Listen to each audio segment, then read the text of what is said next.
ഞാൻ പറയുന്ന ഒരു നന്മ നിങ്ങൾ ചെയ്ത ലോകത്താരുടെ വീട്ടിൽ തിന്നാനില്ലെങ്കിലും നിന്റെ ഭാര്യയും മക്കളും പട്ടിണി കിടന്ന് കരയൂല.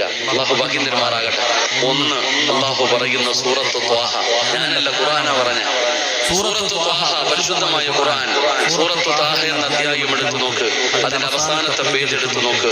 അള്ളാഹു പറയുകയാ, വഅ്മുറു അഹ്ലക ബിസ്സലാത്തി വസ്തബിർ അലൈഹാ ലാ നസ്അലുക റിസ്ഖ നഹ്നു നർസുഖുക വൽ ആഖിബതു ലിത്തഖ്വ. അള്ളാഹു പറയുന്നു, 5 നേരം പള്ളിയിൽ നിന്ന് ബാങ്ക് വിളിക്കുമ്പോൾ നീയും നിന്റെ കുടുംബവും നിസ്കരിച്ചാൽ മതി. മരിക്കുന്ന കാലം വരെ കഴിക്കാനുള്ള ഭക്ഷണം ഞാൻ തരും. അള്ളാഹു ഈമാൻ തരുമാറാകട്ടെ. അള്ളാഹു ഈമാൻ തരുമാറാകട്ടെ. എന്തിനാ മതി? എന്തിനാ മതി? 5 നേരം നിസ്കരിച്ച മരിക്കുന്ന കാലം വരെ തിന്നാനുള്ള ഭക്ഷണം ഞാൻ തരും. അള്ളാഹു ഈമാൻ തരുമാറാകട്ടെ.